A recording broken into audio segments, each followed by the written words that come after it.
बच्चों, आज हम इकाई 1 संचार कौशल का सत्र 3 देखने वाले हैं। इसके पहले सत्र 1, सत्र 2 हमने आपको वीडियो नंबर 1 और वीडियो नंबर 2 में पढ़ा दिया है। यदि आपने वीडियो नहीं देखी है तो इसकी लिंक आपको डिस्क्रिप्शन में मिल जाएगी। तो आज हम पढ़ेंगे सत्र 3 के बारे में, गैर मौखिक संचार। बेटा ये नोट्स हैं, ये नोट्स भी आपको हमारे ऐप पर मिल जाएंगे, है ना। कौन सा ऐप है? आकाश लेक्चर ऑनलाइन ऐप। उसकी लिंक भी आपको डिस्क्रिप्शन में मिल जाएगी। ओके। गैर मौखिक संचार। गैर मौखिक संचार वह प्रक्रिया है जिसमें बिना शब्दों के भाव और संदेश व्यक्त किए जाते हैं, जैसे शरीर की भाषा, चेहरे के हाव भाव और आँखों का संपर्क।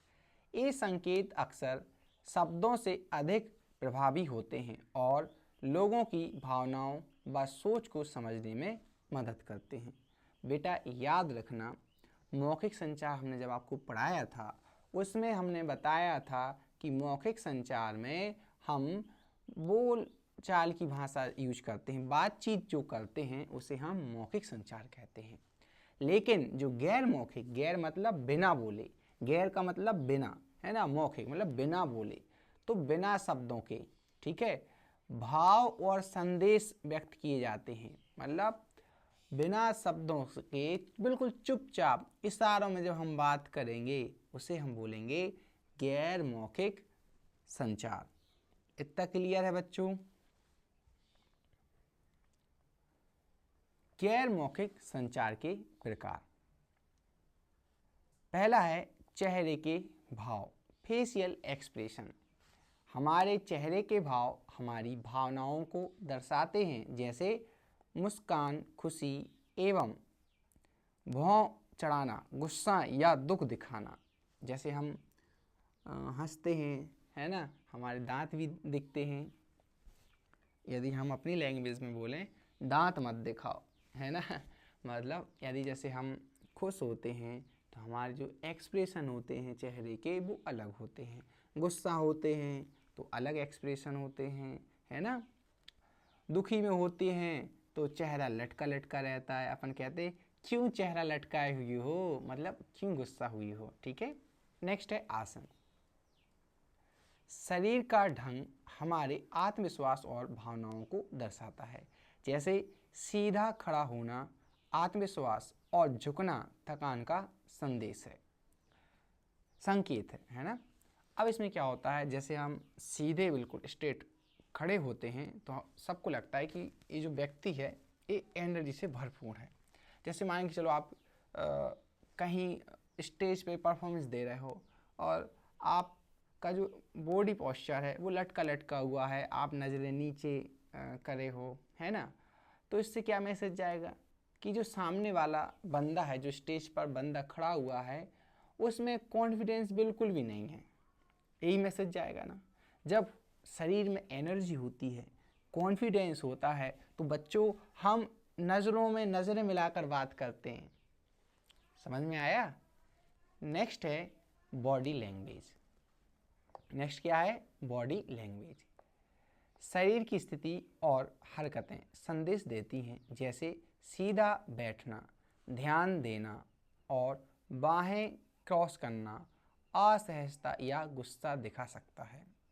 जो शरीर की स्थितियाँ होती हैं, है ना, उससे भी हम अंदाज लगाते हैं कि जो सामने वाला व्यक्ति है वो कैसा है, या ये एक प्रकार का संकेत भी हो सकता है, ठीक है।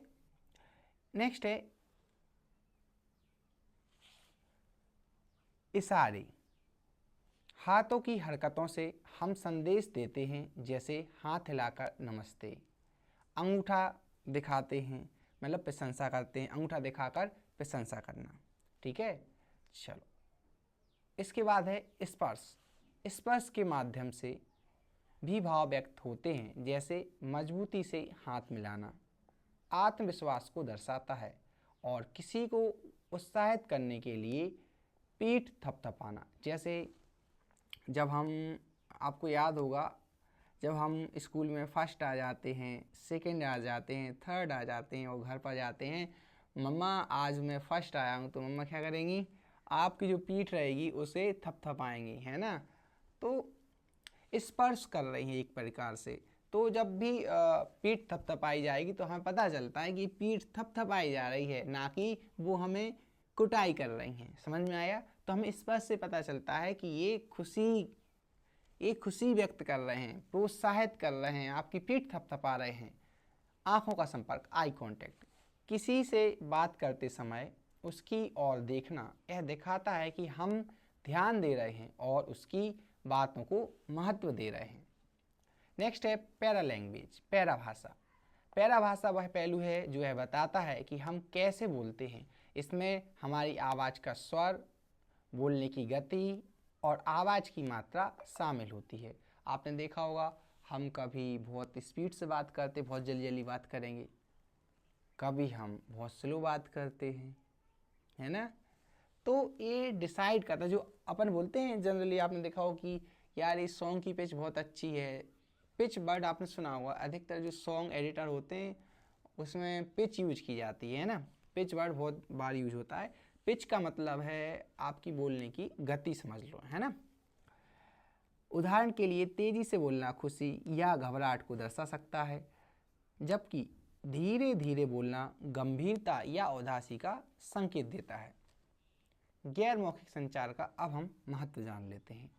हमारे दैनिक जीवन में 55% संचार शरीर की गतिविधियों, चेहरों के भाव, हाव भाव के माध्यम से, 38% संचार आवाज़ के स्वर, ठहराव और बोलने के तरीके से होता है। यह हमारी भावनाओं और विचारों को स्पष्ट करता है। यह शब्दों से अधिक प्रभावशाली हो सकता है। यह सामने वाले की भावनाओं को समझने में मदद करता है। यह संचार को अधिक प्रभावी और विश्वसनीय बनाता है। ये क्या है, महत्व में क्वेश्चन आता है, गैर मौखिक संचार क्या है, महत्व को समझाइए। काम पर सही तरीके से गैर मौखिक संचार का उपयोग करना। पहला है सकारात्मक चेहरे के भाव रखें। जब हम काम करते हैं तो सकारात्मक भाव होना चाहिए हमारे चेहरे पर। हल्की मुस्कान तथा शांत चेहरा आपको मित्रवत और सहयोगी दिखाता है। आत्मविश्वासी बॉडी लैंग्वेज रखें। सीधे खड़े हों या बैठे, कंधे खुले रखें, यह आत्मविश्वास और पेशेवर रवैया दिखाता है। उचित आंखों का संपर्क बनाएं। उचित आंखों का संपर्क बनाएं। बातचीत के दौरान सामने वाले की ओर देखना सम्मान और ध्यान को दर्शाता है। हाव भाव को संतुलित करें। हाव भाव का संतुलित उपयोग करें। इशारों का सही मात्रा में उपयोग आपके संदेश को स्पष्ट बनाता है, लेकिन अत्यधिक इशारे से बचें। ज़्यादा इशारा भी एक नेगेटिव आपका कम्युनिकेशन पॉइंट बन सकता है। आवाज़ के स्वर पर ध्यान दें। पैराभाषा जो मैंने आपको बताया, कहाँ पर हमें स्पीड से बात करनी है, कहाँ पर हमें स्लो बात करनी है, ये सभी चीज़ें आपको मैनेज करनी पड़ती हैं। स्पष्ट, शांत और संतुलित आवाज़ में बोलें, यह पेशेवर को दर्शाता है। उचित दूरी बनाए रखें। सहकर्मियों के साथ बातचीत करते समय व्यक्तिगत स्थान का सम्मान करें। ध्यान से सुनने का संकेत दें। सिर हिलाना और आंखों का संपर्क यह दिखाता है कि आप सामने वाले की बात समझ रहे हैं। अब क्या गलतियां करते हैं जो अधिकतर पर्सन होते हैं, वो बहुत सारी गलतियां करते हैं गैर मौखिक संचार में। हमें उन गलतियों को रिपीट नहीं करना। गैर मौखिक संचार में असामान्य गलतियों से बचना। गैर मौखिक संचार में होने वाली कुछ सामान्य गलतियां और उनसे बचने के उपाय इस प्रकार हैं। पहली क्या गलती होती है, हम आई कांटेक्ट नहीं करते। आपने बहुत बार वर्ड सुना होगा, यार आई कांटेक्ट करो, है ना। आँखों का संपर्क ना होना, मतलब आई कांटेक्ट ना होना। सामने वाले से बात करते समय नजरें चुराना असुरक्षा या रुचि की कमी दिखाता है। समाधान क्या है, उचित मात्रा में आँखों का संपर्क बनाए रखें। गलत चेहरे के भाव, बात के अनुसार चेहरे के भाव ना होना भ्रम पैदा कर सकता है। समाधान क्या है, अपनी भावनाओं के अनुसार चेहरे के भाव रखें। जैसे मान के चलो कोई दुख की बात चल रही है, कोई दुख की घड़ी है और बात कैसी चल रही है, दुख की चल रही है, और आप हंस के बात कर रहे हैं दुख की बात, तो ये अच्छा मैसेज नहीं जाएगा। जहाँ दुख वाली बात है, दुख भरी बात है, वहाँ पे जो आपके इम्प्रेशन है फेस के वो उस टाइप के होने चाहिए, है ना, उदास। जहाँ खुशी की बात है, चेहरे पे हल्की सी मुस्कान होनी चाहिए बोलते टाइम। तो ये दिखाता है बॉडी लैंग्वेज का गलत उपयोग। जैसे बाहें क्रॉस करना या झुककर बैठना नकारात्मक संदेश दे सकता है। समाधान क्या है, खुली और सकारात्मक बॉडी लैंग्वेज अपनाएं। आवाज के स्वर में असंगति, शब्द कुछ और कहें और स्वर कुछ और तो संदेश गलत समझा जा सकता है। समाधान क्या है, अपने स्वर को संदेश के अनुसार रखें। नेक्स्ट, बहुत ज़्यादा इशारे करना। अभी हमने आपको बताया कम्युनिकेशन में जब भी हम वार्तालाप करते हैं हमें अप्रोप्रिएट इशारे करने चाहिए, मतलब जितनी ज़रूरत है उतनी, बहुत ज़्यादा हमें इशारे नहीं करने चाहिए। तो यहाँ पे लिखा हुआ है अत्यधिक हाथों का उपयोग ध्यान से भटका सकता है। संतुलित और स्पष्ट इशारों का प्रयोग करें।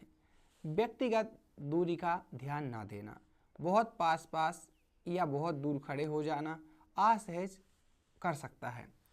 समाधान क्या है, उचित दूरी बनाए रखना, मतलब जो हमने महत्व पढ़े थे वही महत्व लिखने हैं आपको। आपने बस यहाँ पे एक वर्ड यूज कर दिया ना, देखो मैं आपको बता दूँ, फिर से बता दूँ, देखो यहाँ पे क्या यूज कर दिया ना। बहुत ज़्यादा इशारे करना हम आपको महत्व में पढ़ा चुके हैं। आवाज़ में, आवाज़ के स्वर में असंगति, यही पढ़ा चुके। मतलब जो महत्व हैं उनको फॉलो नहीं कर रहे अपन तो क्या होगी, दिक्कतें आएंगी। इसके बाद है दृश्य संचार। दृश्य संचार, दृश्य संचार क्या है, नाम से समझ में आया, दृश्य मतलब देखना। दृश्य संचार वह संचार है जिसमें चित्र, संकेत, चार्ट, ग्राफ, पोस्टर या प्रतीकों के माध्यम से संदेश पहुंचाया जाता है। यह संचार का सरल और प्रभावी माध्यम माना जाता है। इसके महत्व क्या है, तो देखो मस्तिष्क चित्रों को शब्दों की तुलना में अधिक तेजी से समझता है। भाषा ना जानने पर चित्र समझे जा सकते हैं। चित्र और रंग लोगों का ध्यान जल्दी खींचते हैं। देखी हुई चीज़ें लंबे समय तक याद रहती हैं। कुछ उदाहरण देखो, यहाँ पे लिखा हुआ है निर्माण अधीन, अंडर कंस्ट्रक्शन, ये आपने सिंबल देखा होगा। नो पार्किंग, पी बना रहता है और ऐसे क्रॉस लगा रहता है, मतलब नो पार्किंग। यहाँ पे देखो एक ऐसा सिंबल बना रहेगा और एक क्रॉस लगा रहेगा, पालतू जानवर लाने की अनुमति नहीं, नो पेट्स अलाउड।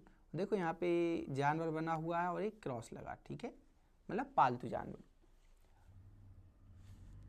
यहाँ पे देखो, यहाँ पे एक पर्सन बना है और एक क्रॉस लगा है, मतलब प्रवेश निषेध, नो एंट्री। यहाँ पे देखो खतरे की चेतावनी, डेंजर। सीसीटीवी बना हुआ है, मतलब आप कैमरे की नज़र में हैं, है ना, आप सीसीटीवी की निगरानी में हैं। तो बच्चों ये सत्र 3 था, सत्र 4 हम नेक्स्ट वीडियो में पढ़ेंगे। इस वीडियो पे टारगेट करते हैं 500 व्यूज़ और 50 लाइक का। जैसे ही कंप्लीट होंगे आपको नेक्स्ट पार्ट देखने को मिल जाएगा। Thank you.